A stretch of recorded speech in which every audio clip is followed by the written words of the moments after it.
Good evening, everyone. Thank you very much for not yet departing on your vacation and holidays, and instead coming to have a controversial and interesting conversation with us tonight. This is, as many of you know, this is an installment of the Remaking America series, which we do together with our excellent partners from the Scripps Cluster of Excellence from the FU. And tonight, we're going to look at one of the elements that's sort of part of the MAGA coalition, which used to be called isolationism. It's been rebranded as Restraint. And I know Justin doesn't actually love the term restrainer, but this is what they're called today. And this, broadly speaking, the kind of ideological position that the United States should be much less involved in interventionism and should focus on domestic concerns and also the sort of core elements of defense. Justin will talk more about this later. And Justin was a restrainer before it was cool, I would say.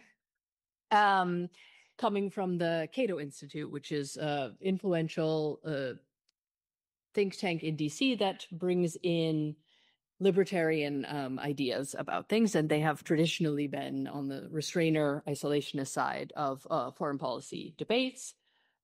Justin wrote interestingly and provocatively titled policy brief, I think it was, in March of 2023 called Uncle Sucker. And I will quote him: "In every alliance, the United States is the most important member and gives more than it gets in return. The only way to produce more equitable burden sharing is to make allies doubt the strength of the U.S. commitment." On this measure, I would say the Trump administration has so far been pretty successful from the perspective of Europeans. But beyond that, what this policy might look like if it's going to be successful or not is what Justin is going to talk to us tonight about. So without further ado, Justin Logan is the Director of Defense and Foreign Policy Studies at the Cato Institute in Washington, D.C., which creates a presence for and promotes libertarian ideas and policy debates. So, Justin Logan, please come up. Thank you very much, Rachel, for that warm introduction. As she mentioned, I apologize for keeping you from the early start to a holiday weekend. And as I mentioned to her, it's a holiday that I find, even as a foreigner, to be quite important and worth celebrating. So my tasking tonight was to talk about Europe in the context of a U.S. grand strategy of restraint. And so I thought it would be auspicious to start by saying a few words about what the heck is restraint? What is this business of restraint? On the theory that some people in this room, hopefully nobody in this room, is engaged in American grand strategy debates day in and day out like I am. So this is something with which I'm pretty familiar. It came to be 30 or so years ago, and so I can frame out in general terms what we mean when we're talking about restraint. So I'll say a little bit about the origins of this idea, how and why I think it's recently gained some currency in the United States, and why I believe that debates about restraint, debates about less America, are not likely to go away anytime soon.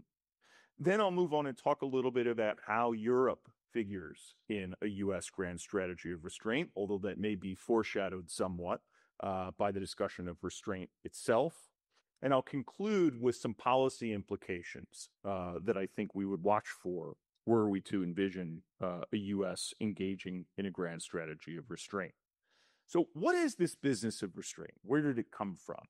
And in the academic debates in the security studies community in the 1990s in the United States, this position was staked out in an article, I believe, in 1997.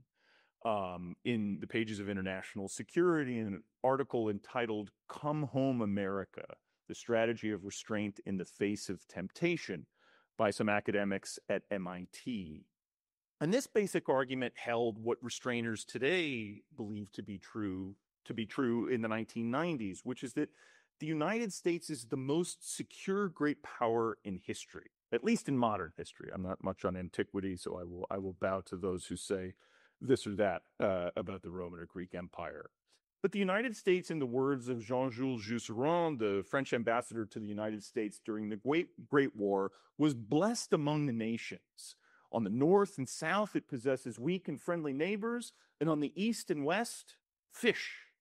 And this is the observation that animates lots of restrainers. It was a French guy who said it. We don't write that elegantly. But this fundamental idea, which may sound sort of archaic to a modern audience, we have intercontinental ballistic missiles and the internet and airplanes and things of this nature. Isn't this sort of an old-fashioned way of thinking about things? Restrainers think not. And in fact, restrainers think that the large U.S. nuclear arsenal, the size of the American economy, its comparative demographic strength, make it even more secure than it was during the Great War when Jusserand made that quip. Why has restraint recently gained currency? In this sort of think tank nerd community, if I can, in 2014, another MIT academic who at the time didn't believe in the restraint idea wrote a book titled Restraint. And this got some currency in policy circles. And then I think it's quite clear that the presidency of Donald Trump, the first presidency which took place in 2016, although I think the foreign policy of the first Trump administration bore very little resemblance to the sort of academic idea of restraint, brought up some of these ideas because of Trump's willingness to simply break China, if you will, to simply get rid of the sort of sacred ideas in the American foreign policy establishment.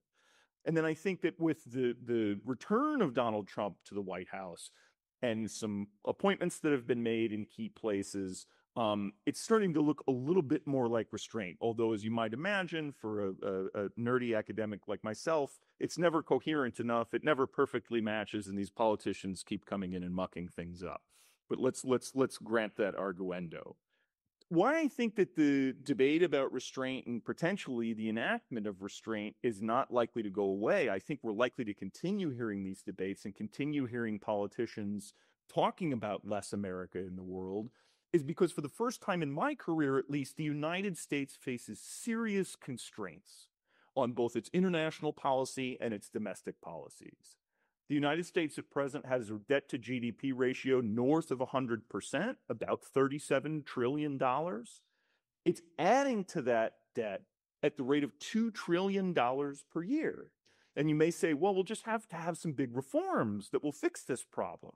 That's a plausible story, except for the fact that you must consider that both political parties in the United States agree that the top three drivers of that debt, Medicare, Social Security, and now interest on the debt is the third largest expenditure in the United States, are off the table. Both parties agree that Social Security and Medicare should not be touched. And while there are some crazy people who talk about defaulting on part of the debt while not calling into question all of the debt, nobody seriously thinks that is going to happen. Well, guess what the fourth largest item in the U.S. budget is? The defense budget. So we're facing constraints both in terms of our domestic fiscal wheel, as well as the rise of a potential peer competitor in the Indo-Pacific in the form of the People's Republic of China, which possesses, relative to the U.S. GDP, a larger GDP than the Soviet Union ever did. So this is a completely new in a non-German audience, I would say zeitgeist in Washington, but I'm sure I'm mucking up that idea, so I won't say it here, but a completely different cast of mind in the Washington foreign policy establishment that makes it, if not inclined to enact restraint, at least open to the idea of restraint. So at a top-line readout, what restraint sort of holds is that the United States in the modern world has too many enemies, too many allies, too much defense spending, and finds itself involved in too many wars. So that's the sort of broad sweep of what the implications of this strategy are. So then this raises the question, what is Europe's role in a grand strategy of restraint? And if I haven't annoyed you enough already with my sort of rhetoric here, I'll bring in a sort of nonsensical, made-up international relations term, which is that the United States has viewed for over 100 years its core interest in Europe as being counter-hegemonic, right? we didn't want one country to dominate the Eurasian landmass. And in some form, we inherited this interest from the British Empire. We in World War I, we didn't want Kaiser Wilhelm to dominate Europe. In World War II, we didn't want Adolf Hitler to dominate Europe. And in the Cold War, we didn't want Joseph Stalin to dominate Europe. The central U.S. interest was about denying any other actor dominance of the Eurasian landmass. And I must point out at this point that this is a fundamentally different core interest in Europe than that of European states, which makes perfect sense to me as an American, but I think sometimes escapes certainly U.S. policy analysts. You're about to celebrate a holiday tomorrow that profoundly reflects a change in German society. And I think that if you look back at the implications of the end of what you're celebrating tomorrow, it meant something fundamentally different for Americans than it did for Germans, right? The European citizen, the European state's interest in Europe is related to, it overlaps with the American interest, but it is not coextensive with the American interest. I think another change that's taken place is the change in Europe's position in the world. If you look in 1945, Europe possessed, if you include Russia in Europe, 37% of world GDP and about 26% of the world population. In 2023, Europe possessed 26% of world GDP and 10% of world population. This is neither sort of, as an American, a good thing or a bad thing. It's secular change in the world. These things happen. But the story in the late 1940s and early 1950s was that a huge repository of the world's productive capacity, of the world's economic power, a disproportionate amount lie in Europe. And that made Europe quintessentially important for U.S. strategy. Now, it's not to say that it's no longer important at all for U.S. strategy, but as Europe's share of world economy and world population has declined, so too has its centrality in U.S. strategy. So this raises the question, I brought up this nonsense international relations term, hegemony. How hard is it to prevent hegemony in Europe today? Well, first we have to say, who are the potential candidates for Europe, for hegemony in Europe today? And there's one candidate which obviously raises its own hand, of course. That's Vladimir Putin's Russia, which has shown in Ukraine a willingness to engage in immense brutality and punishment at an enormous cost to itself to influence the politics of its much smaller, much weaker neighbor. But if that's so, if the venality and the brutality of Vladimir Putin's Russia is not enough to bring Ukraine to heel, it cannot pose a threat to dominate the Eurasian landmass. If you stretch Russian supply lines 300, 400, 500 kilometers further, they get weaker and weaker. The further they get from their border, the less menace the Russians have. If you look at where the casualties have taken place in Ukraine, they've been within about 150 kilometers of the Russian border. They don't appear to have the ability to project power in great numbers outside their borders. Now, for me, again, some people get angry when I say this. This is a good news story. If we saw Vladimir Putin's Russia with the intentions and the willingness to pay costs that it's demonstrated with a more capable military, that's a nightmare. That's a really scary story. And so I think that while we have to concede and acknowledge the brutality and the costs that have been imposed on Ukraine and assumed by Russian citizens, we have to view Putin's Russia for the level of power that it possesses. And so I think this is where it gets into the sort of more into the political sphere, which is thinking about how to sell restraint, how to sell retrenchment in Europe. And if you go back to the 1950s, the paper that Rachel generously mentioned is titled Uncle Sucker, Why U.S. Efforts at Defense Burden Sharing Fail. And it's drawn from a Dwight Eisenhower quote when he was president in 1959, when he was complaining to the SAC Fuhrer that the Europeans were close to making a sucker out of Uncle Sam because of their own diffidence to the level of spending they were willing to dedicate to security. And you saw it in the popular literature in the United States as early as the 1960s. In 1964, Ronald Steele wrote a book in which he lamented that we had become, quote, suitors to our allies, beseeching them to allow us the privilege of defending them. And that, I think, is the kind of discussion that you're likely to hear in American politics, which is to say, I go over to Europe and they have beautiful infrastructure and museums and the architecture isn't ugly. And why are we paying for their defense? I think that's the way that you will hear it, particularly from people like J.D. Vance. So, in conclusion, I want to bring it around to the policy question, which Rachel generously foreshadowed in the opening introduction. I think that the signal contribution that U.S. policy can make to shift the burden of conventional deterrence onto European shoulders is to withdraw U.S. forces from the European continent. So I released this paper while the war in Ukraine was already raging, and some people said, well, this surely seems like a bad time to run this experiment. After all, the largest war in Europe is raging since World War II. How could this be the right time for this approach? And my response was to say this is precisely the right time for this approach.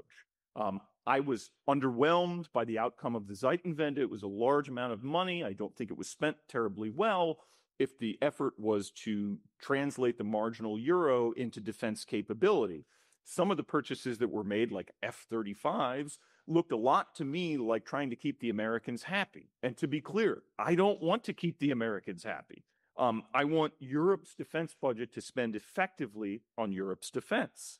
And we have, it's worth remembering here, depending on how one counts, NATO Europe possesses between 5 and 10 times Russia's GDP, whether one uses market exchange rates, purchasing power parity, or both. But the range is 5 to 10 times Russia's GDP. It's about 5 or 6 times Russia's population, and it already spends today, collectively, more on defense than Russia does. Right? So this is a manageable problem. There's a debate raging in the security studies literature in the US. Can Europe defend itself? If a Europe with 5 or 10 times its adversary's GDP, 5 or 6 times its adversary's population, and greater defense spending already than its adversary cannot defend itself, we have a cosmic problem. We have a problem that cannot be solved with more spending. It is a sort of cast of mind that needs to be shaken up. And so my view is that this is precisely the right moment for U.S. troop withdrawals from Europe. Now, there are downsides to this, which I hope we will get into in the discussion. But this is a moment at which we have even the most reluctant European politicians' attention, right? It's impossible to wave away the problems entirely. And indeed, my view is that beginning to withdraw U.S. forces from Europe will amplify the sense of urgency on the part of Europe's politicians. The second thing I think that American policy should be pointed at in this regard is changing the level of effort and the level of U.S. engagement inside NATO. There were rumblings earlier this year that the president was considering nominating a European to lead the so-called SACEUR, the Supreme Allied Commander in Europe. This was viewed terribly hostilely by my transatlantic friends, and it turns out they went with an American general as the SACEUR. But I think that by devolving American leadership of, not to say participation in, some of the core bureaucratic functions of NATO, this will again bring to the fore the idea that the United States is not going to serve as the lodestar of European security, even if it participates in European security. In my view, this is a really overdue thing. I think this all would have been much easier to do in the 1990s or in the 2000s, but we took a very different course. And I think in this moment where there is a real climate of austerity, a climate of scarcity, and very few remedies to those problems, the time for restraint in Europe has come. And to be clear, if I were German, I wouldn't like my story. I would think this is a bad story because depending on how one counts, there's a subsidy of 100 billion or so US dollars to European security at present that I wouldn't want to bear if I were a European. But as an American with a huge albatross of debt hanging around his neck, I think the time has come. So with that, I will leave it there. And I don't know. Yes, thank you. Thank you very much, Justin. I think you touched on a number of points that should be interesting starters for debate. And I would now like to ask the other two speakers to come. Professor Tanja Börzel, who is representing Scripps. She's the director of Scripps as well as professor at FU, the director of the Center for European Integration. She's going to moderate the discussion with my colleague Patrick Keller, who is the head of security and defense here at the DGAP. So Tanja, please. Here we go. Thank you. You in control. Yes, good evening also from my side. As Rachel said, I'm the director of the Cluster of Excellence that is co-sponsoring this event. And I think we're not going to waste much more time. Patrick, I believe you prepared some comments. I mean, I have two major questions I would like to discuss.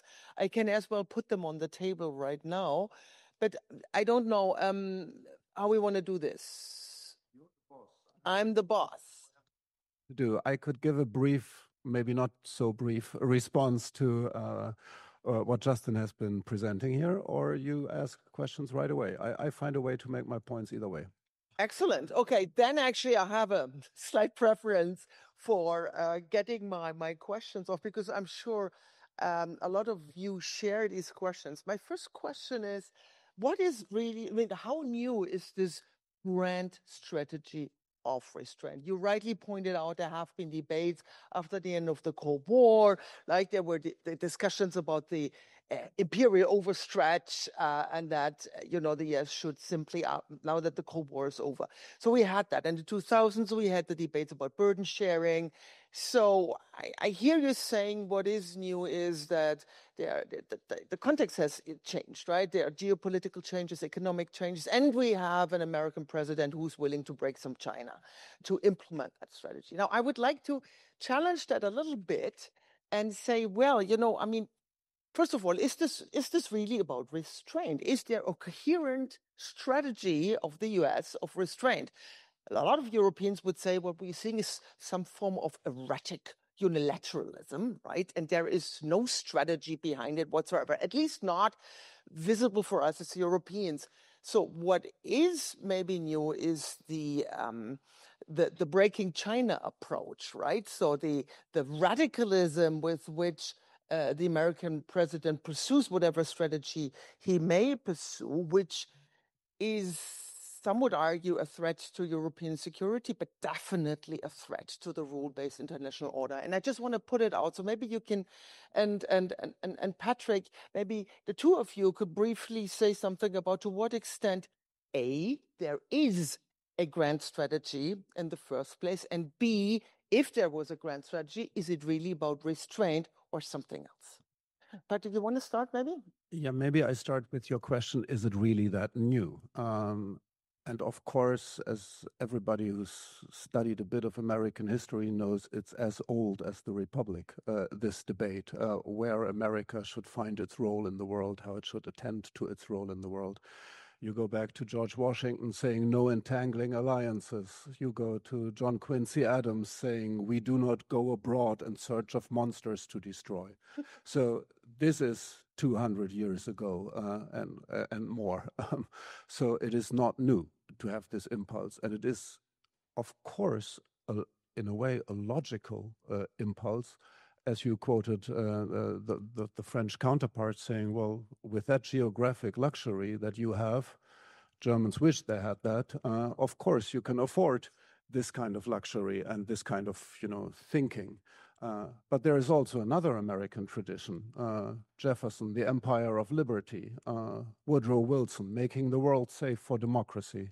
And this is the strand of American thinking that I think is, dare I say, a bit more complex in that it allows for more factors into the equation and saying what brings true stability, what brings true democracy, true wealth also to the American society.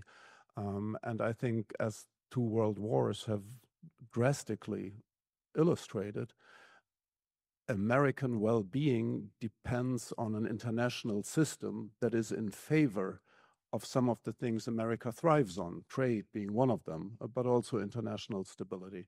Of course, that has changed, whether you need oil from the Middle East or trading partners there or other kinds of things that you need to make your country run smoothly. So your strategic focus might shift. But I think there is a dependency on America on the international system that we could talk about in greater detail.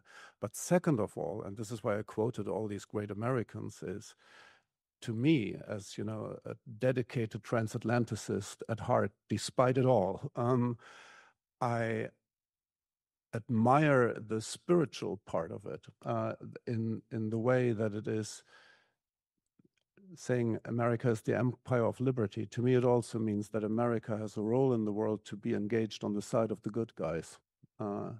And you taught us that here in Germany more than once. And I think there is a chance for liberal democracies and the transatlantic allies and partners to do something together. You know, politics is the art of shaping the future and shaping the way we live out of that which is possible.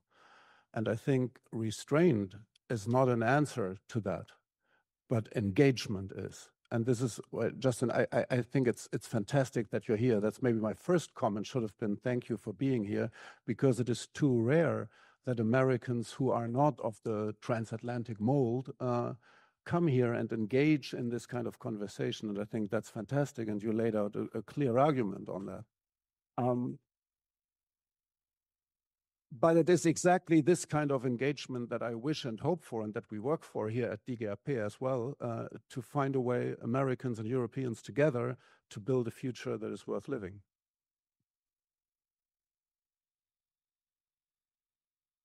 I'm on. Wow. Thank you. That was terrific. Thanks. Yeah, I'm going to have to come back if you applaud. That was lovely.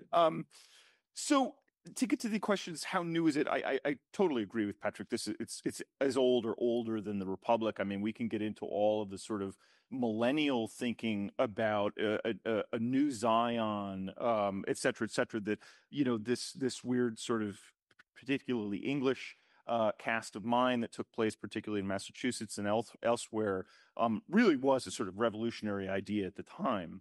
The Empire of Liberty, I kind of like Jefferson. I don't think he meant an actual empire. We didn't have an actual empire at the time. I don't think Jefferson would have been too hot about having one, but yes, it was a rhetorical masterstroke. Let me reveal my sort of realist cards here, if you will. I don't think a rules-based liberal international order ever existed. I think an era of American domination of international security affairs existed. It had some really ugly parts too that I, as an American, am happy to bring up. Not because I, think my country is uniquely dishonorable, just because I think international politics is a really nasty business. And so this question of, having an obligation to be on the side of the good guys, we've been on the side of a lot of bad guys pretty often. And that's the nature of international politics. I think that it's very difficult to line up a global foreign policy aligned only to good guys. I just don't think the world operates in that way. So, yeah, you mentioned, what sort of how new is it, and isn't what Trump's contribution mostly? I wrote down erratic unilateralism. If you get the United States, 9 times out of 10, you're going to get erratic unilateralism. When we've had under the rules-based liberal international order, if we will, some pretty not rules-based, pretty illiberal, disorderly unilateralism. If I can, the old quip about the Holy Roman Empire, it wasn't that holy, it wasn't that Roman, and it wasn't that much of an empire. That's how I feel about the rules-based liberal international order. Well, let me just push you a little bit for a moment on the restraint. What is restraint really, right? Is restraint isolationism? Apparently not, right? Because you say there has always been unilateralism, American unilateralism. So restraint clearly is not the same as. So are you saying that restraint is essentially the withdrawal from a rule-based international order that never existed? No, but that's a terrific framing. I like that a lot. So you've pushed me in a really good way, and I'm happy to be pushed in this way. My version of restraint, and I will say, my view is that most restrainers are realists in international relations terms, but there are lots of realists who are not restrainers. So if I've just muddied the waters there hopelessly, let me try to clarify it a little bit. The IR scholars in the room may have heard of offshore balancing as an explanation for U.S. international policy, particularly in the 20th century. And I think that's basically the core of what most restrainers are after. They don't want one country to dominate Europe. They don't want one country to dominate the Middle East, and they don't want one country to dominate what I will still insist on calling the Asia-Pacific region, because I'm not going into Pacific. And most restrainers look at Europe and look at the Middle East and say, who's going to dominate these regions? What are we talking about here? And say, in the case of Europe, and I want to clarify this too, because the word transatlanticist comes up, and the restrainers are often viewed as sort of anti-European or anti-ally, and I guess in some sense, I understand why that happens, but I'd say all of us want to have active diplomatic relations, active military cooperation, in all sorts of ways with our partners across the Atlantic. So I just don't want to be the linchpin of security in Europe, in the Middle East, and in East Asia. So if you use that conceit of offshore balancing, if things start to wind up and look in a way that we have a potential hegemon emerging, then you come in. But again, most restrainers look at Europe and the Middle East and say, who is that? I think what you paint is a fantasy. What you paint is an ideal version of how things could work out well for the United States, but which in history has never happened, although it has been tried. There is, of course, the temptation, as we talked about, there's always the temptation by the United States to just mind their own business, even by those who were the most forward-leaning foreign policy hawks. I remember in the 1990s, Jeane Kirkpatrick, Ronald Reagan's UN ambassador and one of the grandes dames of neoconservatism, wrote a piece after the end of the Cold War saying, a normal country in a normal time. It's a fantastic piece because she basically showed her realist cards and saying, finally, we're done with this Cold War crap and we can mind our own business. In the end, it didn't turn out that way, not for her and not for the United States. Whenever there was a moment in history when the United States was tempted or trying to restrain in the way you describe, something happened or a recalculation of interests took place that led a majority of decent and knowledgeable people to decide, no, we need to engage. And that happened time and time again. And it could happen also because the restraint had never been complete.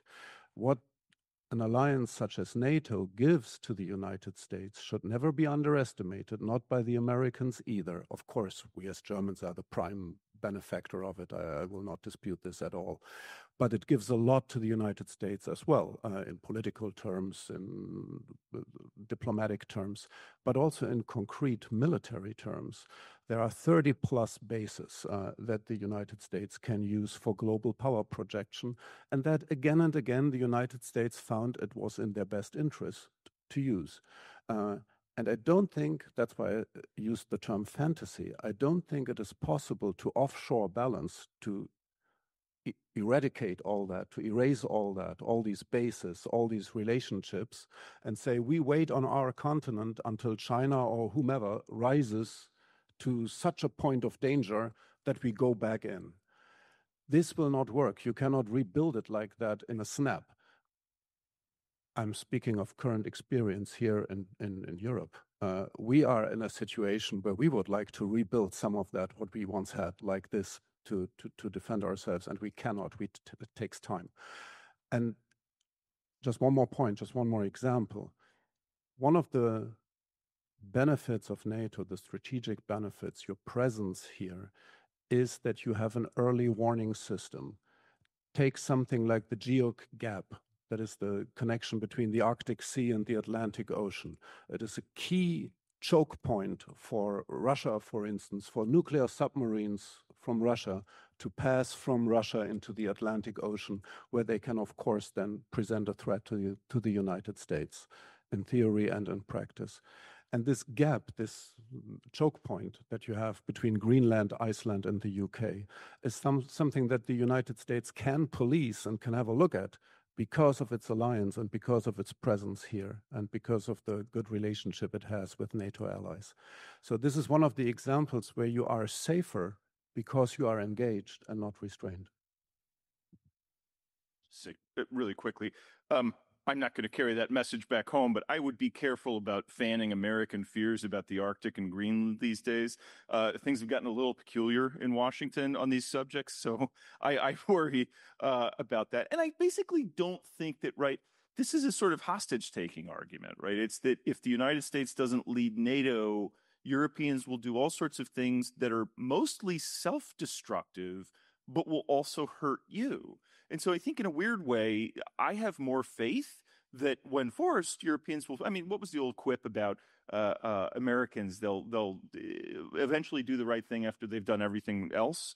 And I basically feel the same way about Europe. In the breach, right, I don't think that the continent of Europe is either so mentally, economically, or sort of physically weak as to allow itself to be overrun by fill in the blank. On China, I'm kind of, I don't want to say I'm a China hawk, but I worry about China in ways that I don't worry about Europe and I don't worry about the Middle East. And on this sort of, leaving NATO, leaving this thing that we've built, I do think, we've been involved in building a lot of institutions. We've put a lot of materiel over here. And I think if the United States played a smaller role in NATO, Europeans should inherit the buildings, the institutions, the modes of cooperation, and probably a lot of the materiel. Can I quickly respond just to that?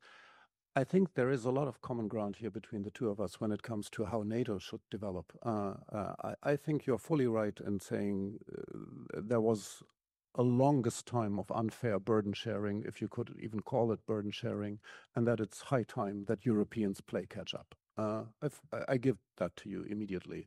And I think we are moving in the right direction, but maybe not fast enough. And so, but this is not the point of debate.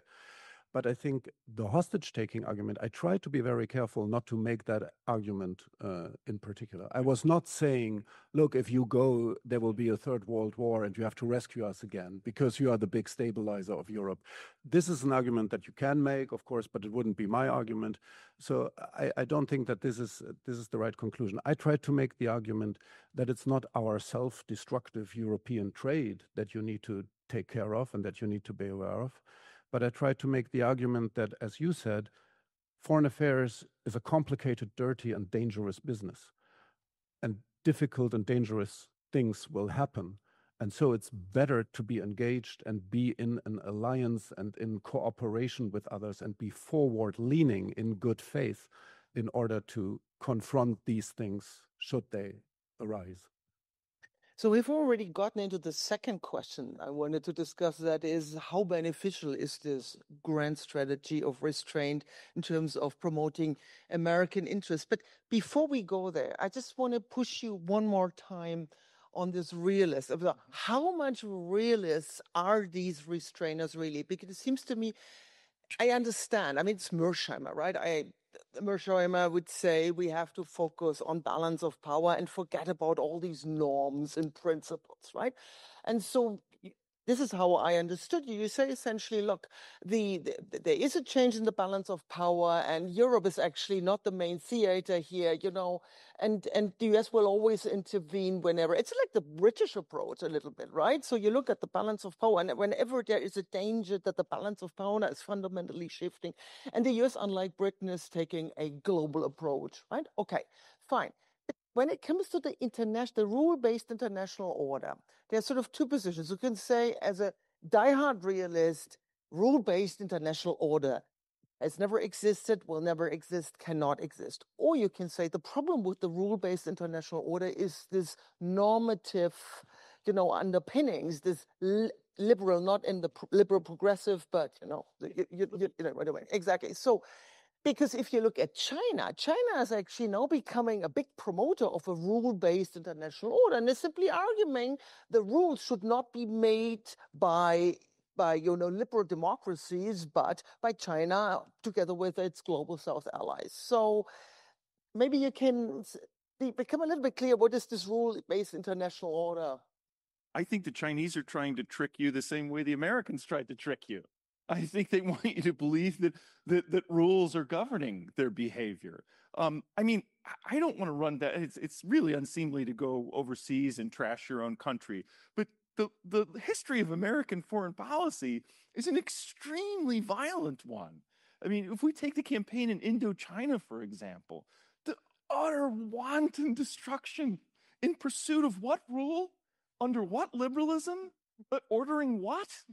I mean, and I could go on and on and on. Again, I feel very unpatriotic in saying this, but I think it's important to, like, the Europe story is a beautiful story. It is. I have to say that. Everything I just said being true nonetheless. But it's a story, and it omits certain parts of the U.S. policy in Europe. The United States has had really sharp elbows in Europe. And let me heap a little more coal on my head here. The Europeans, in their inimitable way, in the 1990s and the 2000s, saw this train coming and started to worry about it and started doing things like standing up something called a common foreign and security policy, a European security and defense policy. And you guys love your acronyms. I could keep going, but there are a lot of them there. And what did the Americans do? They smashed it. And why did they smash it? Because we like to be the king. And that's the sort of the brutal realism of American policy in this arena. And so, again, I think that there were a lot of reasons to have worried, even if the United States had vociferously supported those efforts in the 90s and 2000s. There was a political sort of centrifugal spin that they were not going to come to much in the first place. But I mean, you had Nicholas Burns, the U.S. ambassador to NATO in 2003, come over and say that European security cooperation outside the confines of NATO was the greatest threat to the transatlantic relationship, not the greatest threat to NATO as an institution, the greatest threat to the transatlantic relationship, which meant if we don't control this thing, you guys are out. That's not my policy. I want to have functional diplomacy, cooperate on areas where we share common interests, et cetera, et cetera. But again, I think I want to be, maybe I am being Mearsheimer here, sorry, but you want to give some space to the offensive realist story of American policy, because to my mind, to look back at that era and say, what if you believe in a rules-based liberal international order, there's nobody that's more rules-based liberal and international and orderly than the Europeans. So let them do that stuff. And we didn't like it because we like to be the king. Okay, I think a lot of people would probably agree that the world would be a safer place if the US had and will exercise a little bit more restraint. Fine. So let's come now, but the second question I want to focus on is restraint better for the United States? And Patrick has already alluded to it. Arguably, one of the reasons why the US has helped to build and maintain a rule-based international order based on free trade, on the prohibition of war of aggression, on basic human rights, is because it benefited the American way of life. So my question really is whether the results we're seeing of that grand strategy, if there is one of restraint, the Trump administration are trade wars, right? More instability, arguably, definitely insecurity, right? And the withdrawal from major international organizations, the UN system, but also others. I'm not so sure whether this is actually advancing the US national interest, which I would say is peace, security, and prosperity, at least in its own country and its immediate neighborhood. So maybe you can say a little bit about that. Patrick, maybe you want to sort of pile on this. Yeah, but very briefly, I said a bit about the United States perspective, I believe. But I think you make an important point that for the longest time, especially during the Cold War, in practice, there wasn't that much of a difference whether you came from a realist perspective or an international liberalist perspective on American affairs and the American role in world affairs. Both, in the end, supported the system you just described because it served U.S. interests. And with the end of the Cold War, and then especially after 9/11, which was one of the first turning points, you could see that these two perspectives were beginning to diverge, and that not necessarily this rules-based system, especially the UN system, was still seen as serving US interests, but rather constraining US interests. And so what we had since then, really, and up until today, is an ongoing debate on how to define the American interest. And I think this is basically Justin's point, saying what is the national interest? And I think that's a fair and important debate to have. And good people can disagree how to emphasize this. I agree with all of that entirely.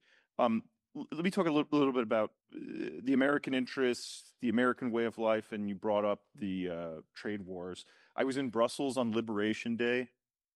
That wasn't very fun for an American to be over there. Had a lot of meetings, and they were all a little peculiar. It was an interesting time, but look, the trade war stuff is sui generis Donald Trump. I cannot look. Let's say that the Trump administration were worried about China, wanted to use trade as a way to redraw lines, to have friendly countries on our side of the line and adversarial countries on the other side of the line, to isolate China. They had that in the first administration. It was called the Trans-Pacific Partnership. They nuked it from orbit. Why? I don't know. He doesn't like trade. The same thing that happened today. It was a really sort of ready, fire, aim approach to what are you trying to achieve? And it was just pow, pow, pow. It was astrategic. And so I want to, if it's not been clear yet, that was not my idea. I had some real misgivings about, if nothing else, the way it was implemented. But I think the broader idea that you're going to balance the budget with tariffs is very hard for me to get my mind around. I'll put it gently. So yes, I do not think that restraint in international security policy is coextensive with willy-nilly trade wars. I think surely some people agree with that, but on the IPE side, there are lots of people who are basically free traders with some limits on technology, China, and things of that nature. So the trade wars thing was contentious in my circles, to put it mildly. And on, the American way of life, I want to talk a little bit about, and I'll do the shady realist thing and smuggle in some domestic variables here. I think that a big foreign policy has been corrosive to the kinds of institutions that I, as an American, was brought up to appreciate, right? The separation of powers in the United States has not had a good 100 years.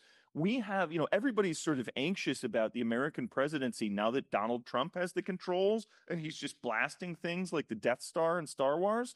But American presidents have been using the presidential Death Star for decades now. It was just that nobody liked the planets that were getting it before. So I appreciate, the newfound concern about concentration of power in the executive branch, the abrogation of civil liberties at home, et cetera, et cetera. But these are kind of part and parcel of big foreign policies.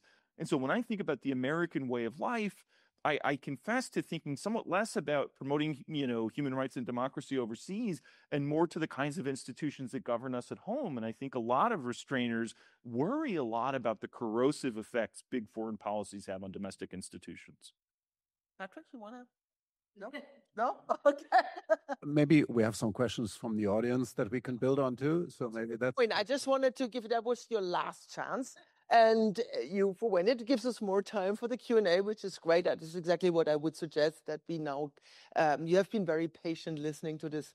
I mean, I must say, that's one thing I want to really say. I think this is so super important, right? Because we probably all agree that we have issues with Donald Trump's foreign policy, but we want to understand what is going on. So this is very helpful. Okay, so the floor is open. Okay. Could you please briefly introduce yourself? Thank you very much. My name is Bernd Fischer. I'm a retiree of the Foreign Service, several times being posted in the US. The restraint question for me is for us all here, I guess, is directly connected to the question, do you also want to have restraint on defending the nuclear side of Germany? I say that with one point in the back of my mind. We have 5 minutes between Berlin and Kaliningrad, this area, for missiles. And this place is full of nukes. What would you do to restrain us? Thank you. Excellent. Do you want to take a view? Yep. Well, I mean, let's pile in. We can. Yeah, okay, let's pile in. That also, but presupposes that there are more questions from the audience. So feel, We'll get them. if not, if you need some more time to think, yeah, then here we go. Inken, why don't you? We take maybe 2, 3. No, that's fine. I can project it. Hi, Inken von Bartzoskowski, professor at Oxford. I noticed you elegantly evaded Tanya's questions on withdrawal from IOs. So I'm just wondering, IOs, international organizations. So there's currently a large review, as you know, under review in terms of leaving potentially all international organizations, international treaties. There's not really been a decision yet. But do you think it benefits the US to leave international organizations such as UN bodies, the World Health Organization, potentially NATO, others? And if so, in what way? Okay, all good things come in 3. So Rachel, we take one more and then I'll give it back to both of you. And then we do a second round. And I have you on the list. Very good question. The sort of restrainer case around the relationship with Europe can make a lot of sense. But what is the restrainer vision of the China threat, right? If we're not worried about balance in Europe and we're not worried about that in the Middle East, I mean, it can't just be about territorial defense when it comes to China. So what does that look like?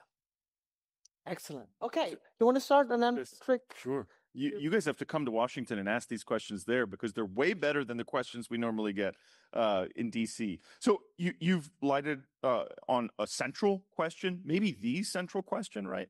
Because you can tell a story where on the conventional deterrence level, Europe can do a lot. There's a lot of untapped resources. There's a lot of capability. You guys make a lot of ground capable defenses, et cetera, et cetera. But what about nukes? And that I think is like a very smart, maybe the smartest intervention that you can make to say, well, what are you going to do with that?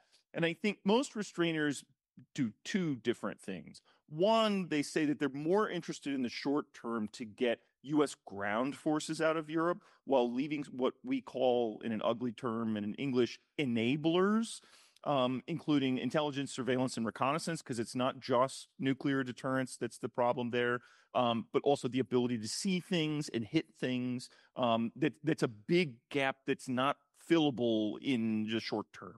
So I think most restrainers would say you could keep a sort of strategic deterrence level and keep those enablers in place while Europe stood up. Then you ultimately do come to the question, does Germany feel like it can do without a nuclear deterrent? So I'm like going all the way and grasping the nettle here. And to be honest, and I hope this isn't taken as an insult, a nuclear Germany doesn't worry me that much. It worries a lot of people in Washington for reasons I don't totally understand. I think Germany has demonstrated itself to be, if anything, a sort of too modest country about its own power.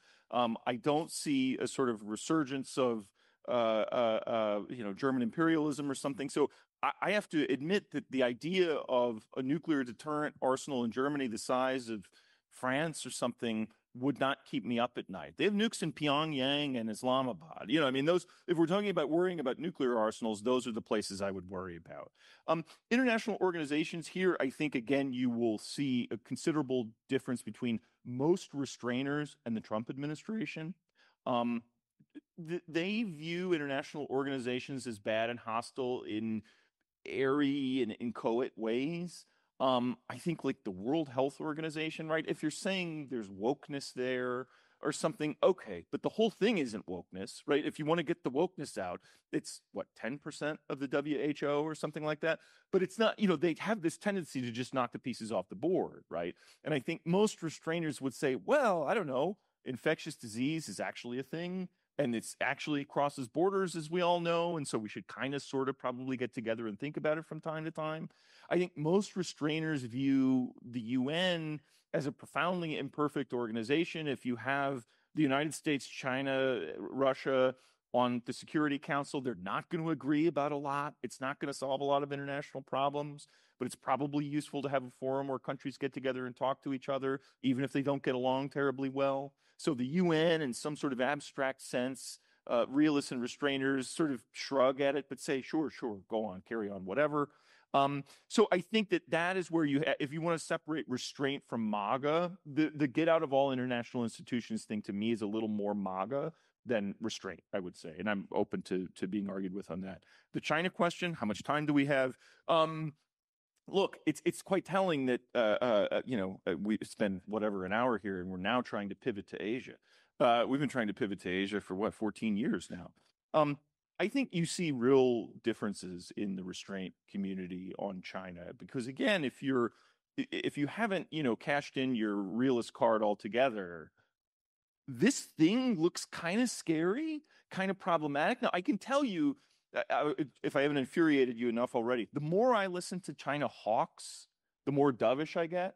And the more I listen to China doves, the more hawkish I get. So I Mr. Scholar in DC for 20 years, doesn't know what he thinks about the biggest important international political problem. Guilty. I think it's a hard problem to solve because if you look at, it's a new Cold War, which just my brain explodes every time I hear that because it bears so little resemblance to the Cold War other than it's two great powers giving each other the eye, which is like most of history in my view.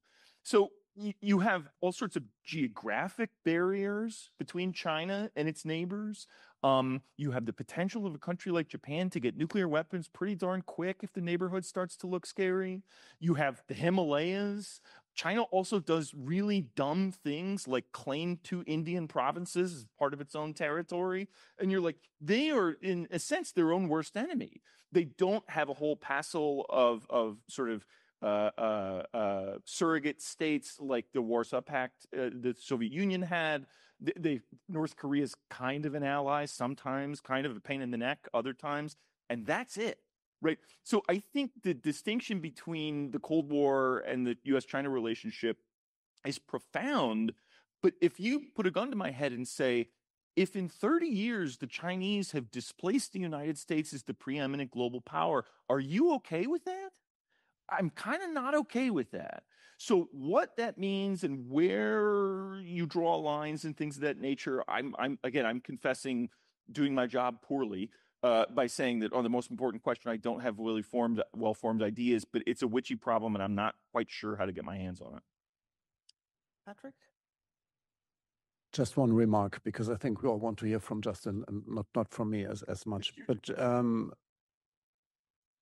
a lot of international politics is about symbolism, signaling, and psychology.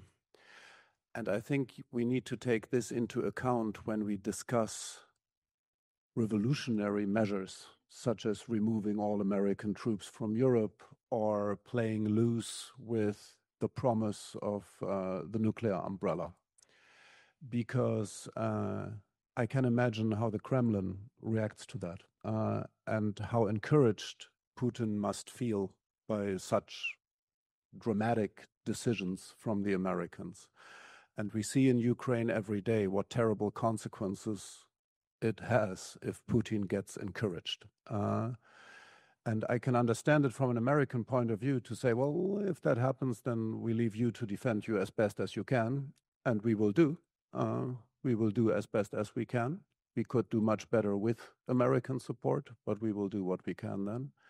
But my argument is that in the long run, the United States might be better off preventing this kind of conflict from the beginning by provoking it through this kind of signaling, rather than to, take care of the debris afterwards.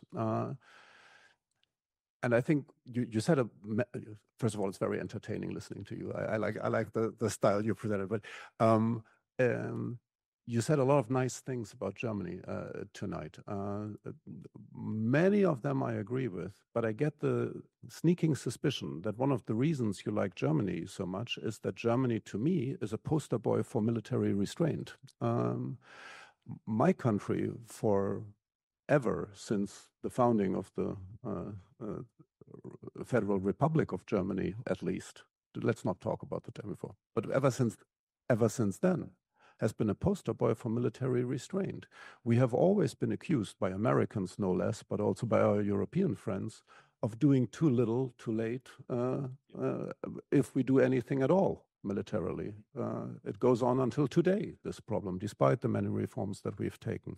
And I think this is one of the key problems in German military strategy, that we tend to see ourselves as dwarfs. We make ourselves smaller than we really are, especially in the European context. We always look to others and say, well, maybe can the Finns do something, or what can we learn from the Swedes? And this is, of course, never wrong, but it sometimes leads us to overlook the fact that we are the 500-pound gorilla in the room because of our geographic location, because of our population, because of our sheer wealth, that we are the country that needs to move in order for Europe to move somewhere. So we sometimes tend to dwarf ourselves to bad effect in Europe. And my argument is to you and to your country, don't make the same mistake. Don't dwarf yourself. Take what you have and make good use of it. Okay, I think we collect and then, yes, please. Back and then. Hello, my name is Jörg Meyers. I'm a leader of the intelligence group within the DGAP.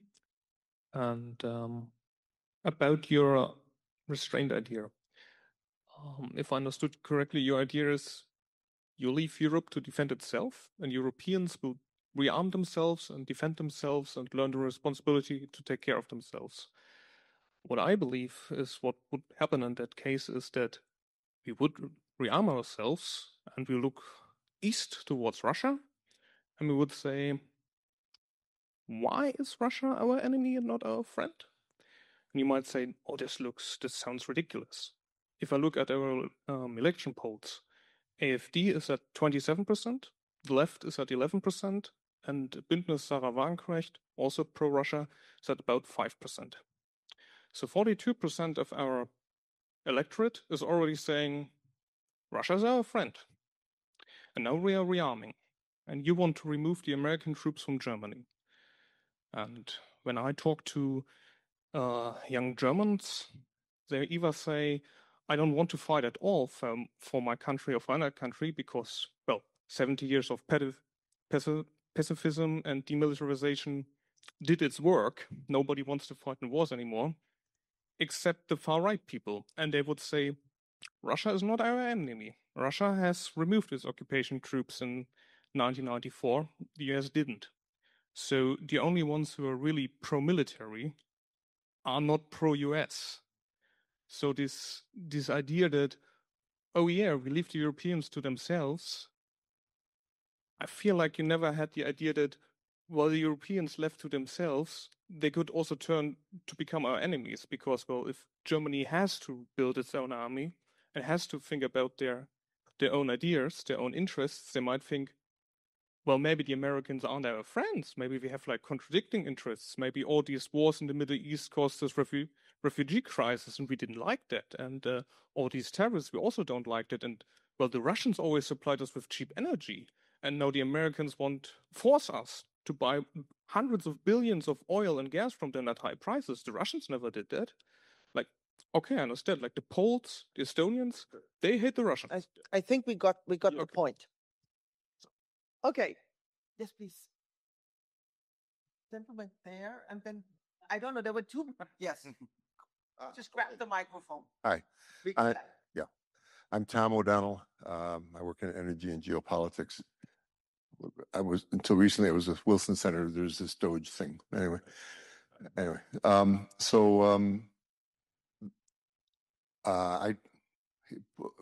put it to you this way. 20, 30 years from now, somebody writing a history might say, well, the empire or the United States had this problem. It needed to deal with great power rivalry. It tried various things. The Europeans were, when it came to Russia, especially Germany at the time, was kind of feckless with Nord Stream and all this. And so this guy comes along, Trump, who just scares the hell out of everybody. I ain't going to do nothing on my own. We got to get these people with us. And essentially, if you step back and look what happened, he scared the hell out of the Europeans. And now he's had, Vance comes over, others, Kellogg especially, and it's like a love fest, right? Him and Zelensky. Maybe that was the plan all along. And now he's saying, you want me to do economic warfare? I tried for 7 months with Putin. Okay, I can do economic warfare. You guys got to be on board. And he's scaring them again. They've got to do certain things. You know what they are. And there is an elaborated plan in the cabinet and in the Congress that's been Senate, 83, 85 senators, bone-crushing sanctions. So I don't see the restraint. I mean, with Iran, it wasn't exactly restraint. You know what I mean? Hi, thank you for being here. My name's Kiana. I'm a graduate student at the Hardy School of Governance. And you've talked tonight about how restraint, as you put it, is having a bit of a resurgence, although that's even a contested idea, clearly.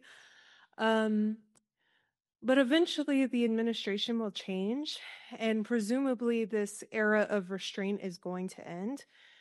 And so my question is it not better for American grand strategy to remain engaged all the time than to be wishy-washy and to flip back and forth between administrations? Or do you think this phase of isolationism could have lasting positive benefits, even if it's not permanent? Thank you. Excellent. So back to you. Right. There's a lot on the table. Let me work backward, maybe. I think we said at the outset, I'm not wild about the term restraint, but I'm much more wild about it than I am the term isolationism. So just to put that on the table, I like to be engaged in the world, just not to dominate it militarily. I think it's an interesting question that you raise about the volatility and whipsawing back and forth from one thing to the other. I think if it were the case that the Trump administration, let's say the Trump administration took 40,000 troops out of Europe and left office, I don't think a Democratic president is going to stick more troops back in. I think that's going to become a heavier lift. I think the ratchet is only going to click in one direction because of the desperation of the sort of fiscal straits we find ourselves in. I've grappled with this idea for a long time. Is there some sort of Rube Goldberg triple bank shot strategy? I've come around to the idea that there absolutely is not such a strategy, and they're just doing stuff. So the question, how much of this is restraint? I mean, we'll wait and see on the sort of Europe, Ukraine, Russia stuff. I'm open to that. And I don't want people to walk out from here and say, that guy was saying that his whole program was being implemented. I'm not saying that. I wish it were. But I think that there is a sort of resurgence of interest in it. So you may be right. There may be some grand design plan, but in a global sense, and in this particular sense especially, believe that there is not a great plan, that they're just sort of trying things as they go. On this question of sort of the only energy in German politics, or maybe European politics more generally, being with folks that really don't like the United States and really don't worry about Russia that much. It's first of all, your understanding of German politics is orders of magnitude greater than mine, but they just pushed through a sort of €1 trillion plan for 500 billion euro in defense spending, and I think it's another 500 in infrastructure. So somebody outside of AfD and the smaller sort of pro-Russia right-wing parties that thought that there's some kind of problem. And I also think that it's easy to make decisions from behind the Americans, right? It's easy to be anti-American when the Americans are subsidizing your defense. It's easy to do all these things. And, I think if you look at history, not to be polemical here, but, the story of Russo-German condominium is not a happy one ever, really, I think. So I think that we're Germans forced to sort of square up with the idea of we feel like all these affinities to our east, and we feel related to these countries. Some of them are in the EU, although I guess the AfD is going to pull out of that too. I just think that forced to square up to the nature of the problem, I really don't think that countries sort of throw themselves into the wood chipper in the way that I understood you to be sort of hinting at. Patrick, did you want to jump in? No, maybe a question as a follow-up to what you just said, a question to you out of real curiosity. You said that the Trump administration does not really have a coherent strategy, but is, that they are trying things as they go along. I think that holds true, especially for the president himself, although he has some firmly embedded instincts, apparently, that he keeps returning to. Yes. But usually, whenever you try to make sense of an administration, you look at various power centers and say, here you have the Secretary of Defense, War, who's advocating this and that. There you have the Foreign Office and others in Congress, and this is how it kind of plays out, because these people have their agenda and have their ideas, looking at someone like Aldrich Colby or so, the people who are widely discussed here as well. So I would like to just, maybe if you can try to paint a very broad picture of where you see the driving forces within the administration for, varying policies on the matter of restraint. I think outside of Donald Trump himself, the person who has the most impact on the decisions behind American foreign policy are the fry cook at McDonald's that serves Trump in the morning, because it is quite clear that one person's opinion matters, at least to this point. We were talking this morning about what you saw in Signalgate, where there was this discussion about attacking Yemen, and Vance was raising all these arguments about, well, we're protecting China's trade with Europe. Is that really something we should be doing? And, oh, by the way, I think it's not going to work, actually.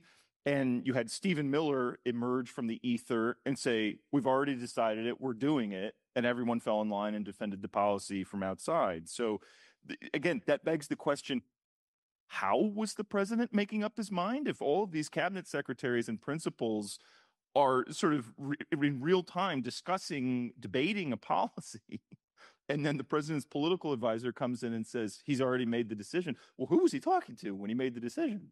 And I think it's possible to overstate, and I've done it, and most people do it, the extent to which outside advisors have a lot of it. Like, the president matters a lot. It matters more than I'm kind of inherently pro-parliamentary system. That's a whole side discussion. But presidential systems have their downsides. They tend to put a lot of power in one person's hands, and that has snowballed over the 20th century. And now we have a ton of power in one person's hands who feels very little political constraint, very few legal constraints, and once he makes up his mind, it seems like he's not returning. So that's a very unsatisfying answer to your question of sort of who's up and who's down and who's influential in the administration. But I think this is a unique case where one person has almost all the control. I mean, again, the tariffs policy, you could be very pro-tariff, you could be very anti-trade, and roll that out in a more sort of systematic way that says, we really don't like these people are so, these people are taking advantage of us in these ways, and they have non-tariff, like, you could systematically do that. That wouldn't be what I would do, but you could do it. They didn't do that. Now you say, why? They could have, Peter Navarro or somebody could have drawn up a plan that says, we're going to whack these guys really hard, these guys a little bit, and we're going to leave. They didn't do that. So even from, inside Washington, it's very difficult to see pieces moving in a way that influences Trump terribly much. Okay, I already saw Thomas Risse.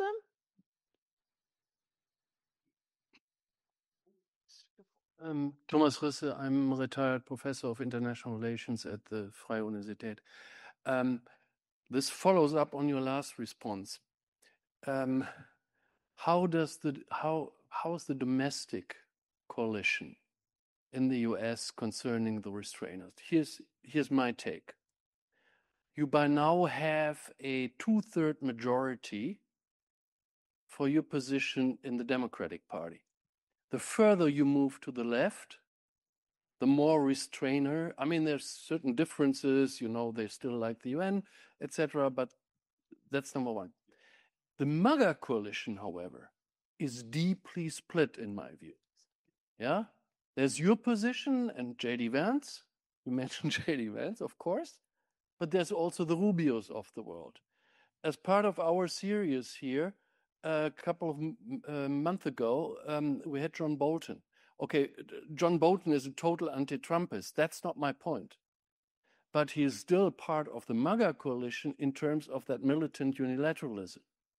Yeah, and that is almost the opposite view of yours. So how do you see this playing out? Because, I mean, for us Europeans, it does matter a little, you know, what is happening in the next couple, 2-4 years, okay? Let me be clear. I agree with you. It matters to Europeans, and I would even say a lot. It matters to Americans, too. It's a really hard question to answer. I don't think many people predicted the 2024 presidential election exactly the way that it shook out, with Trump getting historic shares of Black and Latino men, if we're being honest here. It used to be the case that race was a huge predictor of your vote, and you saw huge disparities between Black women, Black men, Hispanic women, Hispanic men, and of course, white women, white men, on and on and on down the line. So I say that as a roundabout way of saying, I don't know what I'm talking about here, but I'll answer your question anyway. Restraint, as I drew it out, is, I think, a coherent, I think, a sort of comprehensive strategy. But little bits and pieces of that strategy fit in different places on the political spectrum, right? So my view of the Middle East is we should get out of it tomorrow and never go back. Full stop. If you put that out there, yeah, Ilhan Omar might go along. She might not go along with it. She might just want us to switch sides. But there are people in the Democratic Party who would say, stop screwing around in the Middle East. We're getting a whole bunch of people killed for no good reason. Get out of there.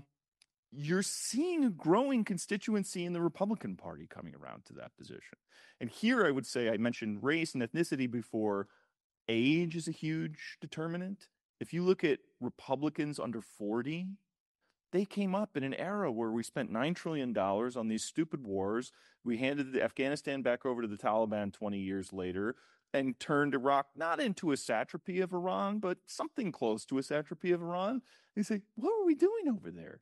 So I think if you look both at the level of like politically engaged young people and just what the young people call normies, just sort of like normal people with normal lives who vote, they're like, that whole region over there is just, it's awful. Walk away from it.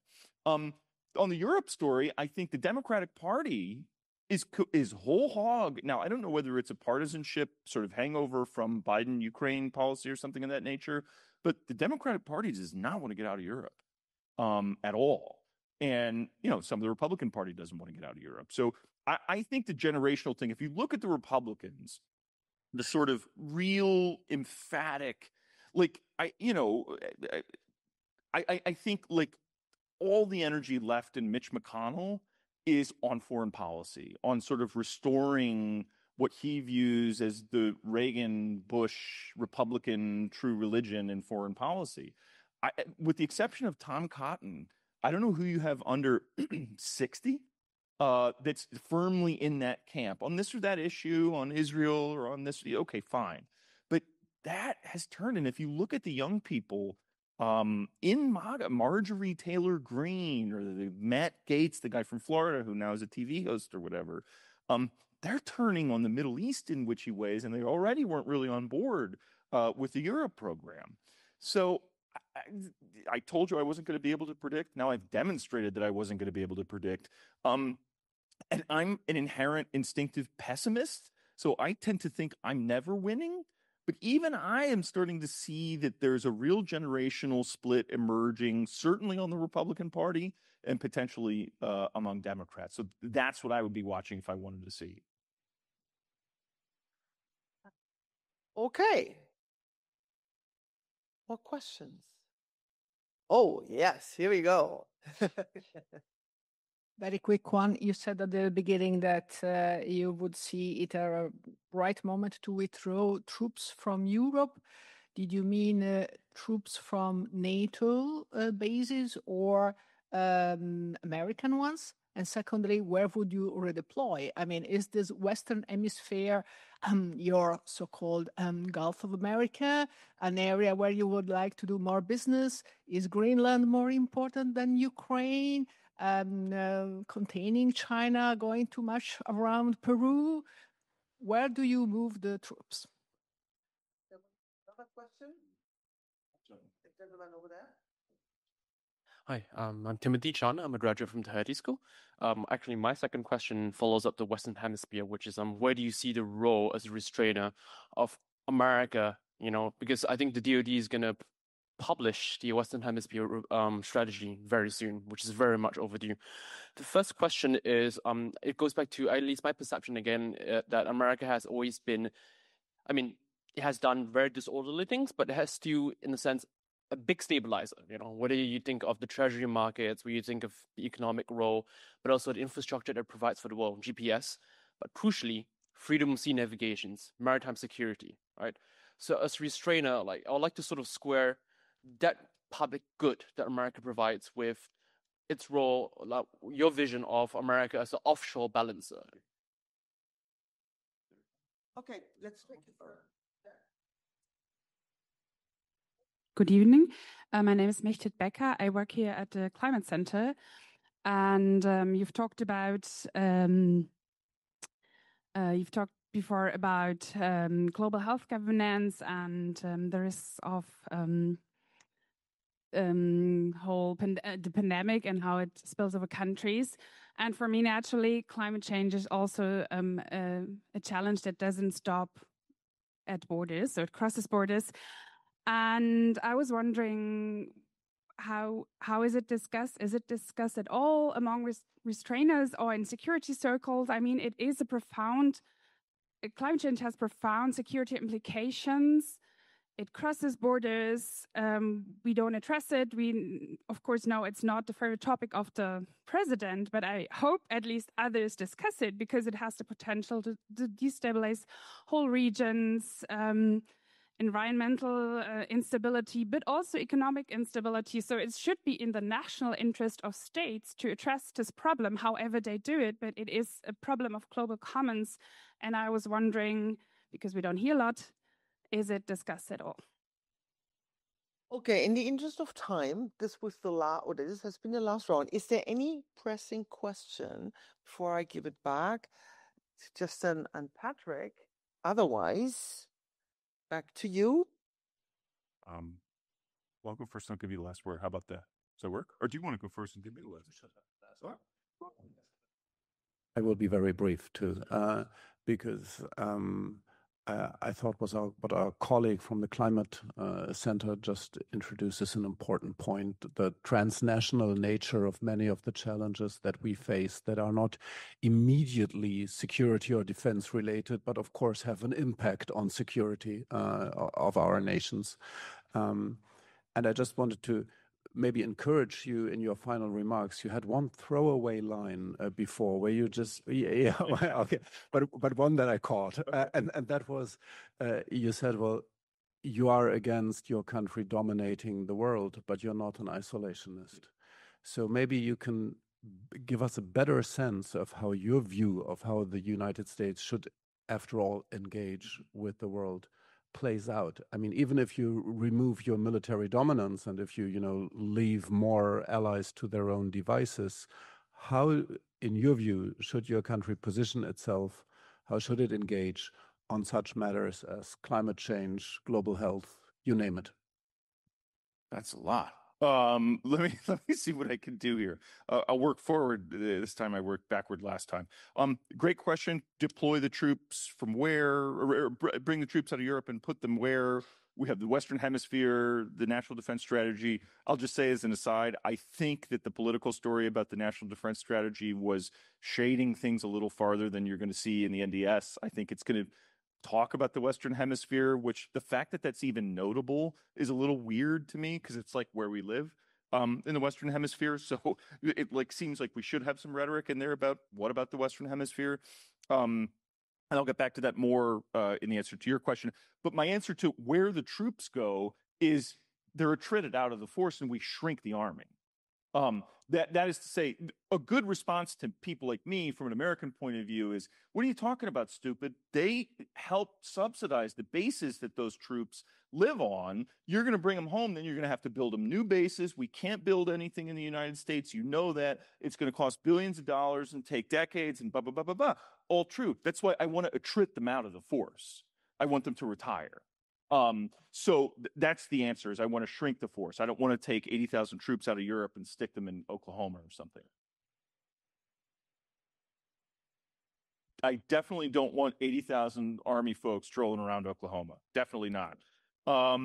So that does, I think, most of the first question. The second question, sort of like global public goods, command of the commons, treasury markets, so I am not an IPE guy, and I will defer to people who know things about economics, although I have the normal political scientist tribal antipathy for economics as a profession.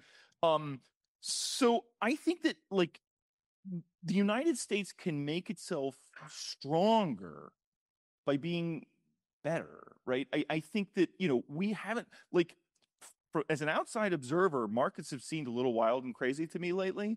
I mean, we have this whole discussion that, like, if NVIDIA goes under, does the entire American economy go under? I don't know. It looks kind of scary to me. I'm not an expert on it. But there's this implicit sense of a linear relationship of the amount of American military involvement in the world and the stability of all these things that are related to but not coextensive with the American military. And I get uncomfortable about those kinds of relationships, partly perhaps because I'm not an expert on them. Which brings me to the question, what do restrainers think about climate change, transnational threats, and isn't this, so this, I'm not an expert on climate. I think climate change is happening. I think we're causing it. I think it's a problem in some way. I think some people are probably freaking out too much about it. Some people are definitely not freaking out enough about it, and somewhere in the middle. Again, I'm not an expert. I think the way that, so to be clear, Restraint as a sort of policy program is about security. It's about physical security and the kinds of threats that the American instruments of national security policy can deal with, right? So it doesn't say much about trade, and so you could be a free trader or be a anti-trade person. It doesn't say much about treasury. Like it's a narrow discussion of security. The thing that I will say that Restraint is sort of skeptical of and wary of is the kind of human security arguments that you alluded to there, where it says you need to do X or Y or not do X or Y about climate because it's going to come back and hit you in terms of security. Those arguments I generally don't like, because I don't think that instability in sub-Saharan Africa is at the end of the day about American security. It might be worth caring about. I mean, I certainly think that policy should think about it. But if we think, we have the Army, the Navy, the Marine Corps, the Air Force, the Space Force, $80 billion a year in intelligence and surveillance, you want me to do what with that for climate? Right? Like, I don't have a story that I tell where the instruments of national security policy in the United States are amenable to address those problems. And I think that if the policy got out of control and climate change continued to happen in a terrible way for people living in these coastal areas that would be flooded in an island, like I'm willing to grant all of that arguendo.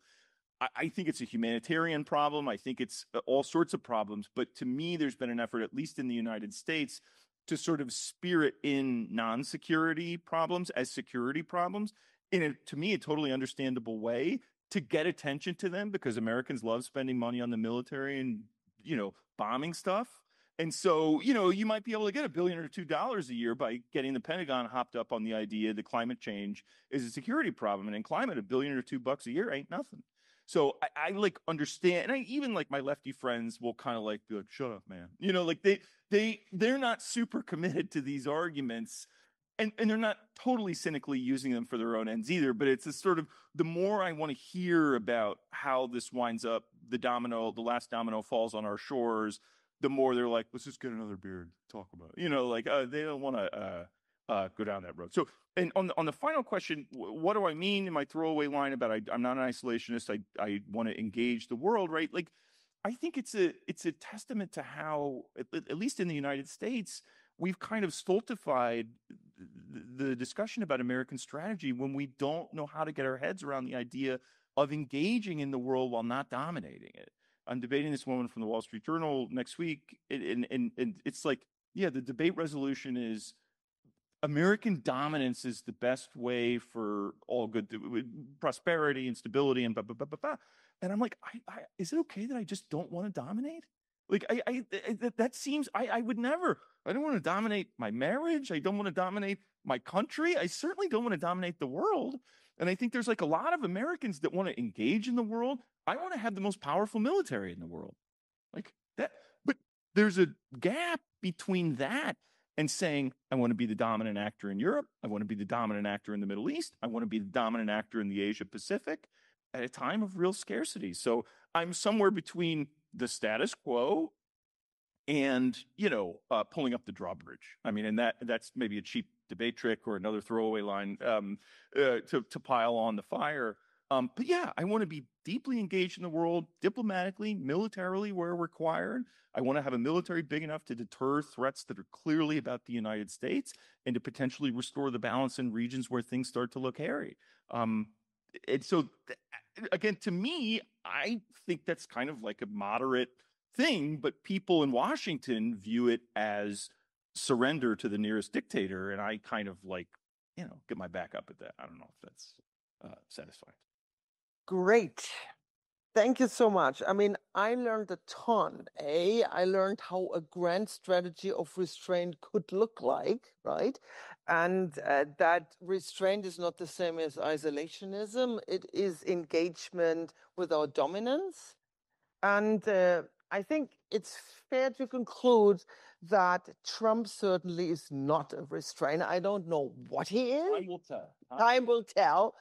But a careful strategy of restraint looks different from the current foreign policy of the Trump administration. I think that's a fair statement. And with this, I conclude our panel. I want to thank, of course, Justin Logan and for being here and enlightening us, Rachel for putting this all together and organizing it and orchestrating it in the way, of course, I mean, I'm not going to thank scripts, but I want to end with two things. First, with an announcement, we have the next event is with Amitav Acharya, right, on multiversal. I mean, he's written a new book. So is the date already fixed? Yes. November 3rd, you will receive an invitation always a week before the event. But so if you want to mark your, did I say something? Okay, you have a question about that. Okay, fine. But on November 3rd, mark your calendar. Amitav Acharya will, give us his ideas about how the new international order might look like. And I think Thomas Ritze, you will be involved in that panel, if I remember correctly. And the second thing I wanted to end with is now we have a reception which provides us with the opportunity to continue the discussion. Thank you very much. And now enjoy the rest of the evening. Thanks so much for coming.